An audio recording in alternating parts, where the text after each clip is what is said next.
Hello my dear students, welcome to Adda 24/7। मैं हूं आपकी मेंटर कृतिका और आज मैं ले आई हूं एक बहुत ही इंपॉर्टेंट वीडियो उन एस्पिरेंट्स के लिए जो बिल्कुल तैयार हैं नाबार्ड ग्रेड ए देने के लिए। तो गाइज इस वीडियो में आगे बढ़ने से पहले एक छोटी सी रिक्वेस्ट, अगर अब तक सब्सक्राइब नहीं किया चैनल तो क्या कर रहे हो भाई, प्लीज करो। इतनी सारी मैराथन्स हो चुकी हैं, इतनी सारी तैयारी करवा रहे हैं तो चैनल तो सब्सक्राइब करना बनता है ना। ऑल्सो अपार्ट फ्रॉम दैट हमारी मोबाइल एप्लीकेशन आपके पास होनी चाहिए। कुछ भी बाय करना है यहीं से करना है ताकि मैक्सिमम डिस्काउंट मिले। अपार्ट फ्रॉम दैट आपको current affairs quizzes, daily quizzes, updates, ये सब भी यहीं से मिलने वाला है। ठीक है, तो आगे बढ़ती हूँ मैं इस पर्टिकुलर वीडियो में, which is about how to attempt the paper. मेरे पास ना एक क्वेश्चन बहुत ज्यादा आ रहा है और जाहिर सी बात है, बनता भी है कि मैम कौन सा सब्जेक्ट मुझे पहले करना चाहिए, क्योंकि ना नाबार्ड में एक बहुत ही पेक्यूलियर सी चीज है। 8 सब्जेक्ट हैं जिसमें से 5 सब्जेक्ट एक कैटेगरी में आते हैं, 3 एक कैटेगरी में आते हैं, 3 है जी मेरिट, 5 है नॉन मेरिट और सेक्शन कट ऑफ सभी में है, सेक्शन टाइमिंग कहीं नहीं है ना। तो ये सारे जो आपका माइंड में एक वो क्या कहते हैं केओस सा चल रहा है ना, कौन सा सब्जेक्ट पहले करें, कुछ छूट ना जाए, कितने करें क्वेश्चंस, इन सबका मैं एक बहुत बड़े आंसर लेके आई हूँ आपको, बहुत ही ईजी सा। बस आपने मेरी बात सुननी है ध्यान से 2 मिनट लगा के। ये 8 सब्जेक्ट्स हैं जी आपके, आपको वेटेज बहुत अच्छे से पता है, मॉक टेस्ट अब तक लगा चुके हो अपने। मैं ना इनको जरा सिंप्लीफाई कर देती हूँ आपके लिए इनके ओरिजिनल फॉर्मेट में। क्या ओरिजिनल फॉर्मेट? फेज 1 के जो सब्जेक्ट्स हैं 5 एक तरफ आ जाते हैं, 100 मार्क्स की वेटेज रखते हैं, है ना। इनको हम क्या बोलते हैं? Qualifying subjects. जो आपकी नोटिफिकेशन की अगर मैं लैंग्वेज यूज करूं तो इसको बोलेंगे क्वालिफाइंग। 3 सब्जेक्ट्स हैं जीए, ईएसआई, एआरडी, ये भी 100 मार्क्स की वेटेज रखते हैं और इनको हम क्या बोलते हैं? Merit subjects. मैं तो इसको प्यार से इनको किंग सब्जेक्ट्स भी बोलती हूँ, आपको पढ़ाती आई हूँ आज तक। तो ये जो 3 स्टार यहाँ लगाए हैं ना, ये मैंने लगाए हैं due to the cut off, क्योंकि सेक्शनल कट ऑफ इस पेपर में आपको हर सब्जेक्ट में निकालनी है, विच मीन्स हर सेक्शन में एक मिनिमम स्कोर आपको लेकर आना है, तभी आपका पेपर फर्दर चेक होगा। लेकिन फाइनल जो कट ऑफ है वो 200 नंबर से नहीं 100 नंबर से आएगी, वो 100 नंबर ये वाले हैं। तो ये 3 स्टार जो हैं वो फिर से लगा देती हूँ कि 100 नंबर में से ज्यादा बढ़िया नंबर यहाँ लाने हैं, यहाँ पे आपको सिर्फ एक सेक्शनल कट ऑफ क्लियर करनी है। बट एक ग्लिच ये है कि सेक्शनल टाइमिंग नहीं है। जैसे आरबीआई के पेपर में तो टाइमिंग होता है, क्वांट के लिए डेडिकेटेड टाइम है, रीजनिंग के लिए अलग टाइम है। यहाँ पे ऐसा कुछ नहीं है। क्यूमुलेटिवली 2 आवर्स आपको मिलने वाले हैं, 2 घंटे का समय है। कोई भी सेक्शन पहले शुरू कर लो, जो शुरू करोगे खत्म करना पड़ेगा। ये नहीं कर सकते क्वांट शुरू किया बीच में छोड़ दिया। सेक्शन शुरू कर लो, खत्म करो, फिर अगले सेक्शन पे जाओ। और नेगेटिव मार्किंग आपको पता है 1/4 की है ना। एक सवाल गलत किया 0.25 गए आपके। तो इन सारी चीजों का ध्यान में रखते हुए मैं आपको क्या सजेस्ट करूंगी, अगर आप क्वांट एंड रीजनिंग में अच्छे हैं, आपको लगता है कि आपकी पकड़ है इन सब्जेक्ट्स पे, पता होता है अब तक तो आपको पता लग जाता है, तो जब आप पेपर देने जाएंगे आप पहले उठाइए quant and reasoning. Quant and reasoning पहले करने से क्या होगा कि आपका जो एक नॉन मेरिट का इंपॉर्टेंट सॉल्वेबल पार्ट है वो खत्म हो गया पहले ही।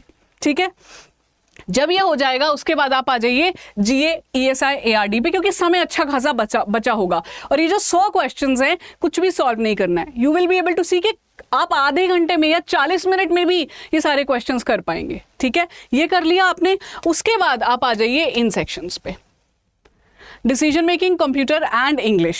इनको आप आराम से करते रहिए क्योंकि इनकी वेटेज भी बहुत ज़्यादा नहीं है, कट ऑफ भी कम रहती है। ऑल्सो जब आप पहले क्वांट रीजनिंग करते हैं तो कभी ये मत करना कि सारे क्वेश्चन सॉल्व करने हैं। I have told you maximum questions आपको कितना टारगेट करके चलने हैं कि मेरी एक्यूरेसी अच्छी है तो मैं 50% क्वेश्चंस कर दूं, है ना, 50% या 60% कर दूं। एक्यूरेसी कम लग रही होगी तब ऊपर जाना। यहाँ पे तो आपको जितने आते होंगे आप करेंगे, जितने मैक्सिमम कर सकते होंगे करेंगे, गिवन फालतू के तुक्के ना मार के आओ, है ना, क्योंकि नेगेटिव मार्किंग है। फिर आप आ जाएंगे इधर, यहाँ पे भी वही फिर से जो क्वांट रीजनिंग में किया था कि 50% एक्यूरेसी के साथ अच्छे से कराए। But this is for those जो क्वांट रीजनिंग में अच्छे हैं। Those who are not very strong with quant and reasoning, उनको मैं ये सजेस्ट नहीं करूंगी कि वो ये पहले करें, क्योंकि अगर आप पहले से ही स्ट्रांग नहीं हैं और आप शुरू कर देते हैं क्वांट या रीजनिंग सॉल्व करने बैठे, क्या होता है अगर एक क्वेश्चन नहीं हुआ, 2 नहीं हुए, 3 नहीं हुए, तो आपका ना समय बर्बाद हो जाता है, क्योंकि आप तो एग्जाम मोड में पहुंचे हुए हो। उस वक्त पे सभी कर रहे हैं पेपर, टाइमर रन कर रहा है, तो आपको लगेगा मुझे जल्दी जल्दी करना है और वहां पे आपका टाइम वेस्ट हो जाएगा अगर क्वेश्चंस नहीं निकल रहे हैं तो, और वो आगे की टोन सारी खराब कर देगा पेपर की। सो if you are just okay or not good in quant and reasoning, you should always start with the merit section, ताकि जो मोस्ट इंपॉर्टेंट सेक्शन है, मोस्ट स्कोरिंग सेक्शन है, वो आपका हो गया हो। बचा हुआ टाइम आप इधर दे सकते हैं इन सारे सेक्शंस को, लेकिन फिर भी क्वांट एंड रीजनिंग को एंड के लिए मत छोड़ना। क्वांट रीजनिंग फिर बीच में रखना अगर आप अच्छे नहीं हो, क्योंकि एंड में टाइम प्रेशर रन कर रहा होगा, फिर जल्दी जल्दी में गलत होंगे सवाल, तो बीच में रखना और फिर एंड में इसे करना, ठीक है। तो अगर आप अच्छे हो, शुरू करो क्वांट रीजनिंग से, जीए ईएसआई एआरडी पे जाओ, एंड करो बाकी सब्जेक्ट से। अगर आप अच्छे नहीं हो तो शुरू करो मेरिट से, बीच में रखो क्वांट रीजनिंग को, एंड करो इससे। तो इन एनी केस एंड में आने चाहिए आपके इंग्लिश, कंप्यूटर नॉलेज और डिसीजन मेकिंग, ठीक है जी। शुरू वाले आप चेंज कर सकते हो। और जो ओवरऑल टाइमिंग है ना, कि जो 2 घंटे हैं वो कैसे डिवाइड करने चाहिए, देखो मेरे हिसाब से आप आराम से 40-45 मिनट्स में ये सेक्शन कर सकते हो, बट अगर आप उसको गो थ्रू करना चाहते हो, रीवेरीफाई करना चाहते हो, तो 1 आवर भी यहाँ लगा दोगे ना, कोई दिक्कत नहीं है। और 1 आवर इन सब्जेक्ट्स को लगाना, क्योंकि यहाँ पे आपको सारे क्वेश्चंस अटेम्प्ट ही नहीं करने, आपको टारगेट ही लेके चलना है कि मेरे 50% मार्क्स आने चाहिए मैक्सिमम। उस हिसाब से 50 to 60% क्वेश्चंस एक्यूरेसी के साथ मुझे सॉल्व करने हैं, ठीक है जी। यहाँ पे मिनिमम कुछ नहीं होता है, जितने हो सके मैक्सिमम आप कीजिए यहाँ पे, बट गिवन फालतू के तुक्के ना मार के आओ। That's it guys, this is the way you have to attempt your paper. इसके अलावा मैं थोड़ी सी आप लोगों को टिप्स देना चाहूंगी with respect to the cut off को देखिए। अगर आप लास्ट टाइम की कट ऑफ, मैंने आपको सेपरेटली भी टारगेट स्कोर बताया है कि 100 में से अनरिजर्व्ड की कट ऑफ गई थी 41.75, पर ये रेफरेंस सिर्फ ये नहीं सोच के चलना कि 41 मार्क्स आने चाहिए।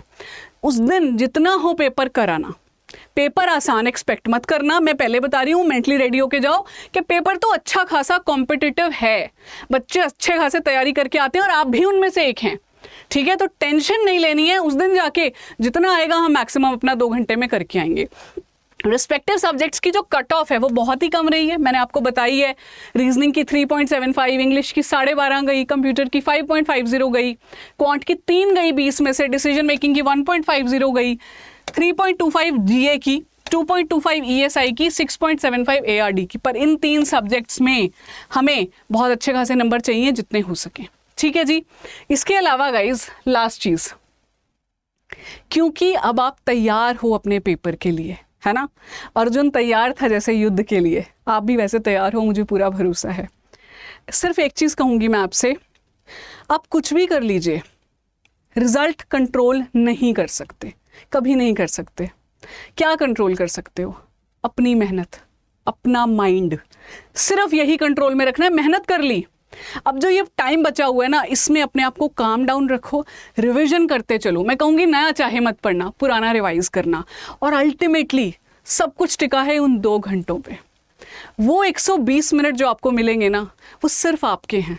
फोकस करके ये सोचना मैं अपना बेस्ट दे के आऊँगा या दे के आऊँगी।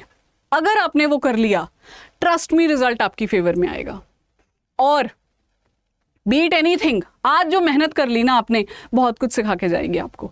तो पूरे जोश के साथ, पूरी एनर्जी के साथ, पूरे कॉन्फिडेंस के साथ आप पेपर में जाएंगे एंड स्ले द एग्जामिनेशन। क्योंकि ब्लेसिंग्स आपकी फैमिली मेंबर्स की आपके साथ हैं, आपके मेंटोर्स की आपके साथ हैं। अब सिर्फ आपको करना है परफॉर्म उन 2 घंटों में। That's it. Thank you so much for your precious time. Wishing you all the very best. Sending you a lot of good vibes. Sending you a lot of love and blessings. अगर relate कर पाए मेरे साथ तो ज़रूर comment कीजिएगा।